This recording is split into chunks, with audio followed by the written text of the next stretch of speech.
parole est à Monsieur Philippe Kemel pour le groupe SRC pour 5 minutes. Monsieur Kemel est le dernier orateur inscrit.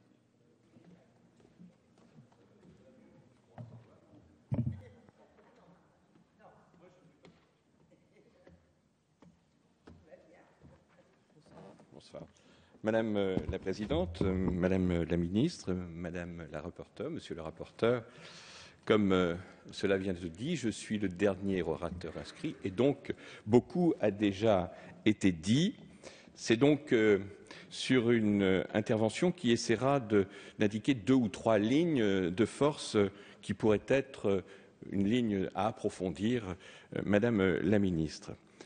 La solidarité, c'est bien sûr l'accompagnement des personnes et des familles, des personnes dans le logement et des personnes vers l'emploi. Cette solidarité, on sait que dans le lien, dans le dialogue avec les collectivités territoriales, comme cela a été indiqué, c'est souvent et surtout d'ailleurs une politique du Conseil général.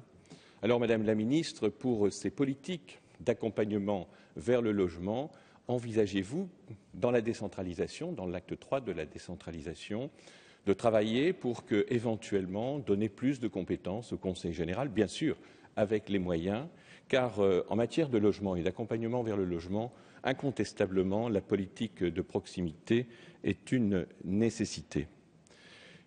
Pour mettre en place des politiques qui doivent permettre justement de faire que le logement ne soit plus une situation d'urgence, mais qu'il y ait un véritable parcours résidentiel qui soit construit.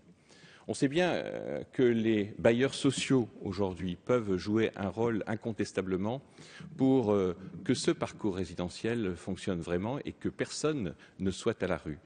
Mais il serait peut-être nécessaire de faire en sorte qu'il y ait non pas des logements d'urgence, mais des logements de transition qui pourraient être gérés par les bailleurs sociaux en lien avec les associations et où là, l'accompagnement social par le bail glissant pourrait faire que, sur le fond, la question du logement pourrait être traitée toute l'année et il n'y aurait plus, comme vous l'avez dit, Madame le Ministre, de thermomètre à prendre en compte pour déclencher ou pas un plan particulier.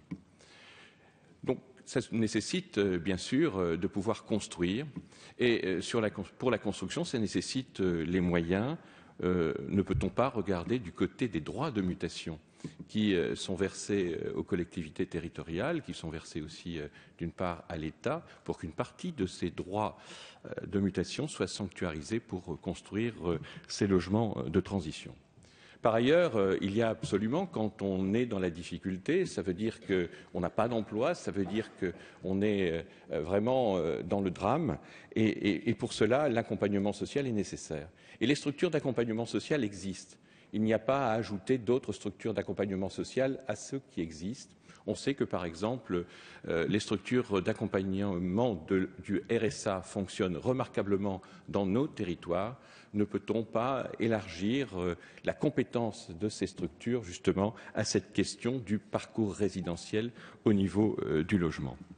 Bien sûr, les questions des moyens, à un moment où l'État cherche à se désendetter, et cela est normal, sont pleinement posées, mais quand même, il y a des territoires qui connaissent plus d'inégalités que d'autres. Est-ce qu'on ne pourrait pas, pour ces territoires, prendre en compte la dotation de solidarité urbaine, ou plutôt, est-ce que la dotation de solidarité urbaine ne pourrait pas prendre en compte cette préoccupation là où elle existe plus qu'ailleurs?